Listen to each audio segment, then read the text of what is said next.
जय श्री राम, जय हनुमान। दुनिया चले ना श्री राम के बिना और राम जी चले ना हनुमान के बिना। आप सब जानते हैं कि रामायण का आधार है भगवान श्री राम, लेकिन हनुमान जी के बिना रामायण अधूरी है। हनुमान जी प्रतीक है समर्पण, भक्ति और शक्ति के। आज के इस वीडियो में हनुमान जी से सीखी जाने वाली 11 ऐसी बातें आपके साथ शेयर करूंगी, जिनको अगर हम अपने जीवन में शामिल कर लें तो शांति, समृद्धि, सफलता या अपने लक्ष्य को प्राप्त करना हो, हम सब कुछ हासिल कर सकते हैं और सबसे अहम, अपने जीवन को बेहतर और संतुलित करने की ओर आगे बढ़ सकते हैं।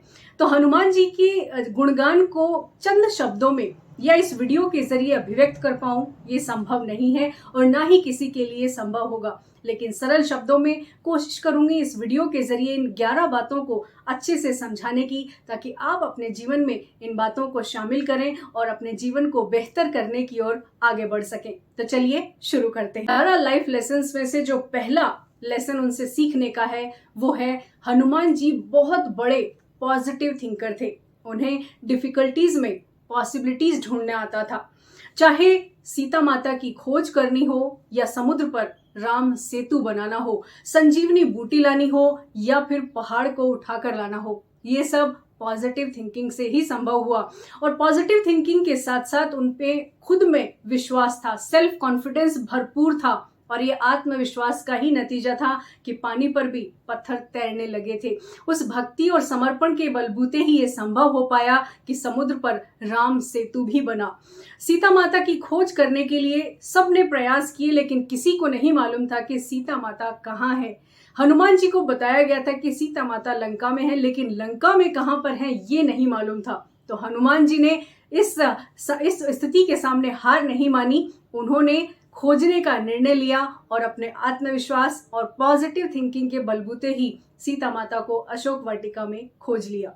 दोस्तों, हम सबके जीवन में चुनौतियां आती हैं, कठिनाई आती है, लेकिन हम क्या करते हैं? हार मानकर बैठ जाते हैं, अपना सोचने का तरीका नकारात्मक कर देते हैं। यहाँ पर सीखने वाली बात यह है कि चुनौतियां चाहे छोटी हो या बड़ी, हर व्यक्ति के जीवन में कभी ना कभी आती ही हैं। अगर हम चुनौतियों के सामने हार मानकर बैठ जाएं तो फिर जीवन का उद्देश्य नहीं है। तो जीवन में पॉजिटिव थिंकिंग बेहद जरूरी है। और मैं अक्सर वीडियोज में ये भी कहती हूँ कि पॉजिटिव थिंकिंग इसलिए जरूरी है क्योंकि हर नकारात्मक सिचुएशन में कुछ ना कुछ ऐसा होता है जो सकारात्मक होता है, बस उसे हमें ढूंढने की जरूरत होती है। तो ये जो पहला लाइफ लेसन है, कभी भी अपनी सोच को नकारात्मक मत करिए, हमेशा पॉजिटिव सोचिए। दूसरे लाइफ लेसन की ओर बढ़ते हैं। पॉजिटिव थिंकिंग और सेल्फ कॉन्फिडेंस के साथ साथ लगातार कोशिश करते रहने की भी जरूरत है। जी हाँ, ये दूसरा लाइफ लेसन है कि आप जो कुछ भी कर रहे हैं उसमें चुनौतियां तो आएंगी, कठिनाइयां तो आएंगी, लेकिन अगर आप हार मान के बैठ गए तो फिर आपको सफलता नहीं मिलेगी। तो आपको जो भी हासिल करना है उसके लिए लगातार प्रयास करते रहें। भगवान हनुमान जी ने जब सीता माता की खोज के लिए अपना रास्ता तय किया तो बहुत सारी चुनौतियां उन्हें फेस करने को मिली, आप सब जानते हैं। लेकिन एक एक चुनौती का वो सामना करते गए अपनी पॉजिटिव थिंकिंग से, अपने आत्मविश्वास से, और वो आखिरकार अशोक वाटिका तक पहुंच ही गए। उन्होंने सीता माता को खोज ही लिया। तो बहुत सारी ऐसी चीजें हैं जो हमें भगवान हनुमान जी से सीखने को मिलती हैं कि प्रयास करते रहना कितना जरूरी है, क्योंकि बिना प्रयास के सफलता मिल नहीं सकती। तीसरा जो लाइफ लेसन है वो बहुत महत्वपूर्ण है। तीसरा लाइफ लेसन है डेडिकेशन। अगर समर्पण नहीं है तो फिर सफलता कैसे मिल सकती है? भगवान श्री राम के हर एक आदेश को वो पूरे समर्पण से निभाते थे, और उसी समर्पण का नतीजा है कि उन्हें जो भी काम कहा गया उस काम में वो सफल होके आए। भले ही जब लक्ष्मण जी मूर्छित हो गए थे तो संजीवनी बूटी लाना था, और संजीवनी बूटी वो पहचानते नहीं थे। उन्हें नहीं मालूम था कि संजीवनी बूटी कैसी दिखती है, पर उन्होंने किसी भी काम में चुनौती नहीं ढूंढी, उसका समाधान ढूंढा, और पूरे समर्पण से कि भगवान श्री राम ने अगर मुझे कोई काम कहा है तो उसे पूरा करना मेरा फर्ज है। और इसी समर्पण भाव से वो पहुंच गए पर्वत तक और पूरे पर्वत को ही उठा लाए। उन्हें नहीं समझ आया कि संजीवनी बूटी इन सारी बूटियों में से कौन सी है, तो उन्होंने समाधान पर फोकस किया और हमेशा समर्पण भाव से किया। जब समर्पण होता है तो काम में सफलता जरूर मिलती है। यही हमें हनुमान जी से सीखने की जरूरत है कि हम डेडिकेशन के साथ काम करें, जीवन में जो कुछ भी हासिल करें पूरे समर्पण भाव से करें, सफलता जरूर मिलेगी। अब बढ़ते हैं नेक्स्ट लाइफ लेसन की तरफ। नेक्स्ट लाइफ लेसन है विजडम, इमोशनल इंटेलिजेंस और साथ ही साथ पॉजिटिव माइंडसेट। जी हाँ, ये लाइफ लेसन ऐसा है जिसे हम सबको अपने जीवन में उतार लेना चाहिए। जब हनुमान जी सीता माता की खोज के लिए निकले तो रास्ते में उनका सामना हुआ सुरसा राक्षसी से। ये आप सब जानते हैं, आपने रामायण पढ़ी होगी, किस्से कहानियां इसके सुने होंगे आपने। जब राक्षसी से सामना हुआ तो उसकी आदत थी कि वो समुद्र पर से कोई भी गुजरता था तो उसे वो खा जाती थी। हनुमान जी को जब उसका सामना करना पड़ा तो हनुमान जी ने विजडम का इस्तेमाल किया, इमोशनल इंटेलिजेंस को समझा उन्होंने। सुरसा राक्षसी ने जैसे ही अपना रूप विस्तार किया, बढ़ाया और हनुमान जी को खाने लगी तो हनुमान जी ने क्या किया, अपने रूप को छोटा कर लिया। जब पहले उन्होंने अपने रूप का विस्तार करके राक्षसी को अपनी शक्ति का एहसास कराया, लेकिन जब उस राक्षसी ने अपना रूप और बढ़ा लिया और हनुमान जी को खाने के लिए बढ़ी तो हनुमान जी ने अपना रूप छोटा किया और उसके शरीर में से वो बाहर आ गए। उन्होंने उसके अहम को चुनौती नहीं दी, उसको उन्होंने विजडम से उस चुनौती का सामना किया। दोस्तों, अगर हम ऐसी ही परिस्थितियों को अपने जीवन के साथ अगर जोड़ कर देखें तो कई बार ऐसा होता है, ईगो की वजह से, अहम की वजह से, ये बड़ा है मैं बड़ा हूं, इसकी वजह से बहुत सारी चीजें हम बिगाड़ लेते हैं। हमें ऐसी स्थितियों में इमोशनल इंटेलिजेंस को समझने की जरूरत है। कई बार जहां झुकने की जरूरत है वहां झुक जाना चाहिए, लेकिन अपने विजडम का इस्तेमाल करते हुए कहां पर कैसा व्यवहार करना है ये हमें हनुमान जी से सीखने को मिलता है।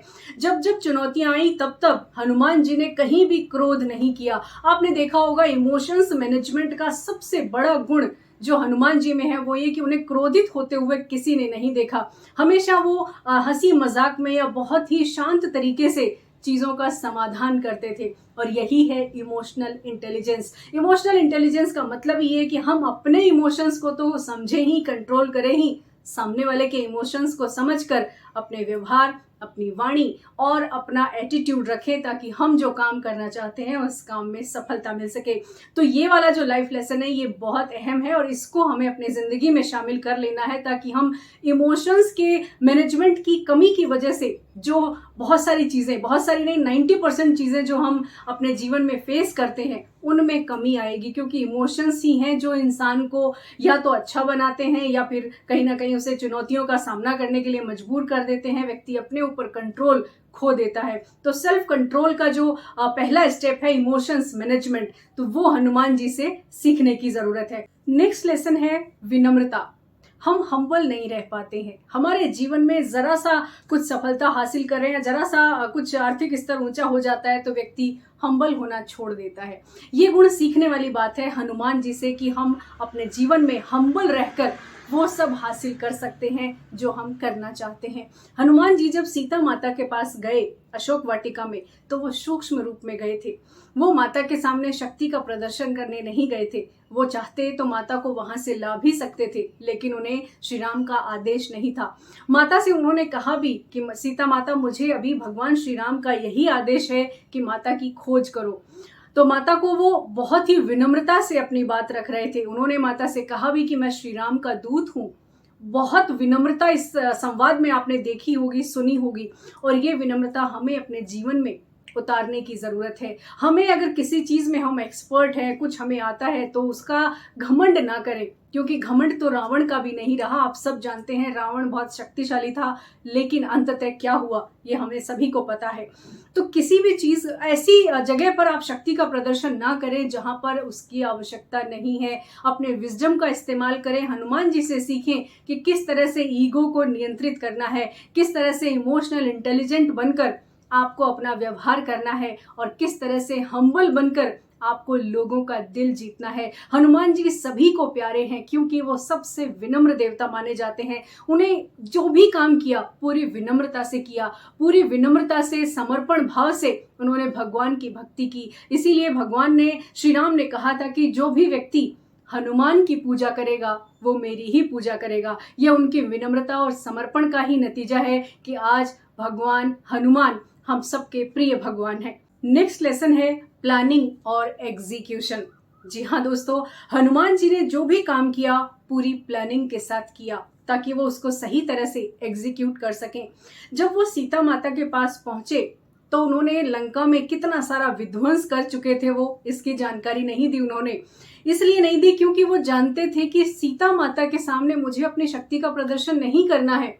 वो सीता माता के सामने बहुत ही सहज भाव से मिले थे। वो योजना बनाकर गए थे कि अगर वो सीता माता के पास जाएंगे और सीता माता ने उन्हें भगवान राम का दूत नहीं समझा तो फिर क्या होगा। तो जाने से पहले प्रभु श्री राम से वो पहचान लेकर गए थे कि जब सीता माता मुझसे पूछें कि क्या तुम सचमुच भगवान राम के दूत हो, तो वो मैं सबूत के तौर पर उन्हें दे सकूं। तो वो भगवान श्री राम की मुद्रिका लेकर गए थे और जब सीता माता को वो मुद्रिका दी तब सीता माता को यकीन हुआ कि ये भगवान राम के ही दूत हैं। यही होती है प्लानिंग। और जब वो जाने की प्लानिंग कर रहे थे तो वो पॉजिटिव थिंकिंग थी उनके दिमाग में। उनके दिमाग में ये नहीं था कि मैं खोज नहीं पाऊंगा सीता माता को।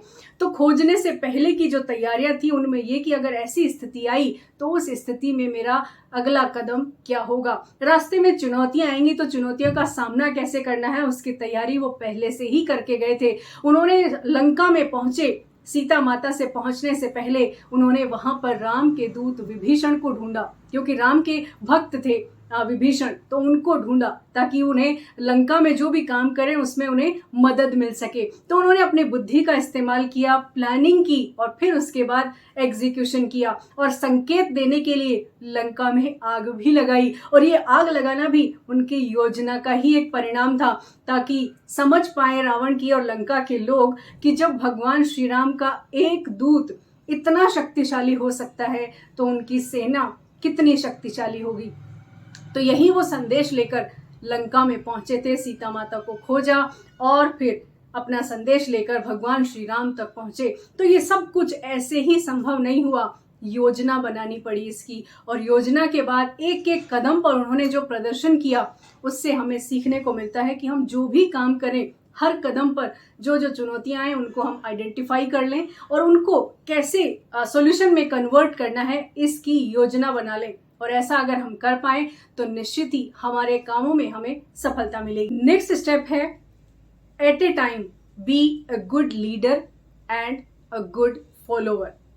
अब आप ये समझेंगे कि एक वक्त में अच्छा लीडर भी बनना है तो अच्छा फॉलोअर भी बनना है। ये कैसे संभव है? ये संभव है, हनुमान जी से सीखिए। हनुमान जी एक समय पर अपनी सेना को भी लीड कर रहे थे तो दूसरी तरफ भगवान श्री राम के वो फॉलोवर भी थे और वो भी पूरे डेडिकेशन के साथ। देखिए, सेना को नेतृत्व की जरूरत थी, सेना को आत्मविश्वास की जरूरत थी, सेना को पॉजिटिव थिंकिंग की जरूरत थी, सेना के लिए इमोशनल इंटेलिजेंट भी जरूरी थी। तो वो एक बहुत ही अच्छे पॉजिटिव और स्ट्रॉन्ग लीडर थे। दूसरी तरफ भगवान श्री राम के आदेश का पालन करना उनका फर्ज था और वो उसी समय पर एक बहुत अच्छे फॉलोअर भी थे।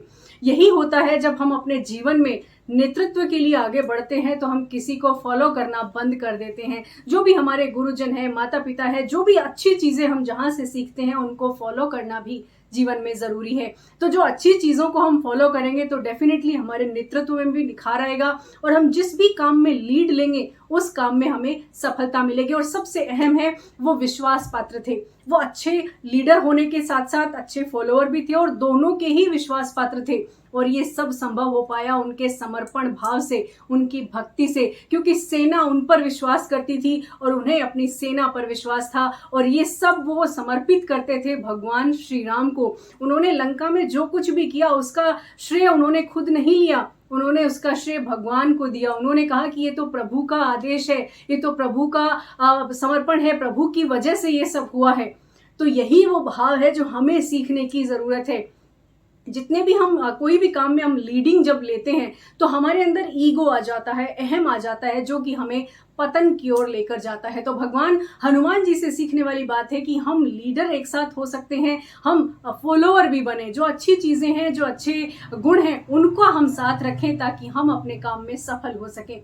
नेक्स्ट गुण है निडर बने रहो। अपने जिंदगी में फियर को जगह मत दो, फियर का सामना करो। या तो आप फियर से डर जाइए या फिर उससे जीत जाइए। तो भगवान हनुमान जी ने डरना नहीं सीखा। चाहे वो सुरसा राक्षसी हो या फिर लंका में आग लगाया जाना हो। उन्होंने किसी भी चुनौती के सामने हार नहीं मानी। जब लक्ष्मण जी मूर्छित हो गए थे तो उनके जीवन पर जब संकट गहराने लगा तो हनुमान जी ने एक सेकंड की भी देरी नहीं की और उन्होंने ये नहीं सोचा कि मैं इनमें से संजीवनी बूटी ढूंढूं कैसे। वो उन्होंने पर्वत उठाया और सीधा लेकर आ गए।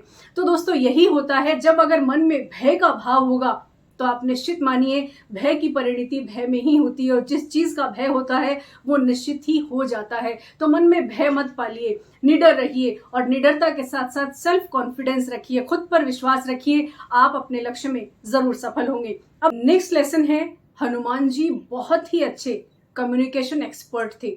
बेस्ट कम्युनिकेशन स्किल्स अगर सीखनी है तो हनुमान जी से सीखिए। जी हाँ दोस्तों, हनुमान जी ऐसी संवाद अदायगी करते थे कि सामने वाले उनकी बातों को मान ही लेते थे। भले ही सीता माता का उदाहरण आप ले लीजिए, जब अशोक वाटिका में भगवान हनुमान जी उन्हें ये एहसास करा रहे थे, यकीन दिला रहे थे कि वो भगवान राम के दूत हैं, तो सीता माता ने उन पर यकीन नहीं किया। उन्होंने कहा मैं कैसे यकीन कर लूं कि आप भगवान राम के दूत हैं। तो उन्होंने भगवान राम द्वारा जो दी गई मुद्रिका थी वो उन्हें दिखाई और फिर उनको यह एहसास हुआ कि हाँ ये भगवान राम के दूत हैं। ये संवाद अदायगी का ही एक तरीका है। वो जब संवाद कर रहे थे सीता माता से तो उन्होंने ये नहीं कहा कि ये सारा विध्वंस मैं ही करके आया हूँ। उन्होंने सिर्फ ये कहा कि भगवान का आदेश था सीता माता की खोज करना और मैं आप तक पहुंच गया हूँ। उन्हें वो संदेश किसी और के माध्यम से मिले कि ये जितना भी कुछ विध्वंस लंका में हुआ है ये हनुमान जी ने किया है। और एक इनडायरेक्ट वे में सीता माता को भी ये यकीन हुआ कि हनुमान जी इतने शक्तिशाली हैं, तो निश्चित ही विश्वास हो गया उन्हें कि भगवान राम की सेना, भगवान राम आएंगे तो उन्हें यहाँ से लेकर चले जाएंगे। तो दूसरे व्यक्ति में किस तरह से भरोसा दिलाना है ये भी कम्युनिकेशन आर्ट है और ये कम्युनिकेशन आर्ट हनुमान जी से सीखने की है। हनुमान जी ने जो भी काम किया उसका श्रेय श्री राम को दिया। उस किसी भी काम में उन्होंने अपने आप को श्रेय नहीं लिया। और ये भी एक कम्युनिकेशन आर्ट है कि आप जो भी काम करते हैं और क्रेडिट के लिए अगर हम वो काम कर रहे हैं तो उस काम में हमें सफलता तो मिलेगी लेकिन हम लोगों का दिल नहीं जीत पाएंगे। तो लोगों का दिल जीतने के लिए कई बार हमें अपने क्रेडिट को दूसरों को भी देना चाहिए और दूसरों को ना भी दें तो भी हमें दूसरों को श्रेय देने से बचना नहीं चाहिए। इससे क्या होता है, हम दूसरों को जब एहसास कराते हैं कि आप हमारे लिए बहुत अहम हैं तो जाहिर सी बात है हम उनके लिए अपने आप अहम हो जाते हैं। तो ये चीज़ उनसे सीखने वाली बात है कि बेस्ट कम्युनिकेशन स्किल कैसे आपको बढ़ानी है और कैसे इसको जीवन में ऐड करना है। नेक्स्ट स्टेप है स्ट्रेस फ्री रहना। हनुमान जी ने कोई भी काम किया बिल्कुल भी तनाव नहीं लिया, चाहे वो सुरसा राक्षसी का सामना कर रहे थे या फिर वो पर्वत ला रहे थे या फिर लंका में वो विध्वंस मचा रहे थे। उन्होंने बहुत ही हंसी मजाक में और बहुत ही लाइट मूड में ये काम किया। इससे ये भी देखने को मिलता है कि हम किसी भी चीज़ की चुनौती को अगर दिमाग पर हावी कर लेंगे और तनाव बढ़ा लेंगे तो उससे हल नहीं निकलेगा। चुनौतियां अपनी जगह ही रहेंगी, हम अपना जो मानसिक संतुलन है वो जरूर बिगाड़ लेंगे। तो इसलिए कोई भी काम करें संतुलित मन से करें और तनाव अपने दिमाग पर हावी ना होने दें, क्योंकि आप जितने भी ह्यूमर को अपनी लाइफ में ऐड करेंगे जीवन उतना ही आसान होगा। ये सबसे अहम है कि स्ट्रेस फ्री लाइफ अगर रहनी है तो हनुमान जी से सीखा जा सकता है छोटे छोटे कामों को किस तरह से हंसी मजाक में कर लिया जाए। नेक्स्ट लाइफ लेसन आता है कि आप अपने प्रिंसिपल्स के साथ किसी भी तरह का कोई समझौता ना करें। हनुमान जी ने सिद्धांतों के साथ कोई समझौता नहीं किया। जब वो लंका में पहुंचे और अगर वो चाहते तो सीता माता को ला सकते थे, लेकिन सीता माता को लाने का आदेश उन्हें नहीं था। ये उनके आदर्शों के विपरीत था कि भगवान राम के आदेश के खिलाफ उन्हें कुछ नहीं करना। वो चाहते तो अपनी शक्ति का प्रदर्शन कर सकते थे, वो चाहते तो सीता माता को वहां से ला सकते थे, लेकिन उन्होंने ऐसा नहीं किया क्योंकि वो अपने आदर्शों पर अडिग रहे। उनके आदर्श ही उनकी शक्ति थी और अपने आदर्शों पर चलने वाले व्यक्ति को हमेशा लोग तवज्जो देते हैं, हमेशा उनको अपने काम में सफलता मिलती है। हो सकता है थोड़ी चुनौतियां जरूर आ जाएं, लेकिन काम में सफलता जरूर मिलती है। तो इन 11 लाइफ लेसन से समझ में आता है कि हनुमान जी ने अपने जीवन में कभी भी कोई काम ऐसा नहीं किया कि उन्हें उच्च पद की लालसा रही हो या फिर उन्होंने खुद का क्रेडिट लेने के लिए कोई काम नहीं किया और ना ही वो नेगेटिव थिंकिंग में बिलीव करते थे। जो कुछ किया आत्मविश्वास के साथ, सकारात्मक सोच के साथ किया। दोस्तों, उम्मीद है इस वीडियो में जो 11 लाइफ लेसन्स मैंने आपके साथ सरल शब्दों में साझा किए हैं, उम्मीद है आपको पसंद आए होंगे। पसंद आया है ये वीडियो तो इसे लाइक करिए, शेयर करिए ताकि सभी लोग अपने जीवन में भगवान हनुमान जी के इन लाइफ लेसन्स को ऐड कर सकें। दोस्तों, इस वीडियो को लाइक कीजिए, इसमें कमेंट में भी आप बताइए कि आपको ये वीडियो कैसा लगा। आपका अगर कोई सुझाव है, किसी अलग टॉपिक पर वीडियो बनाना है, आप क्या कहना चाहते हैं, मुझे कमेंट बॉक्स में लिख दीजिए और चैनल को सब्सक्राइब करना बिल्कुल मत भूलिए। तो आज का वीडियो बस इतना ही। बनिए किसी की उम्मीदों का उजाला। Thank you so much for watching this video.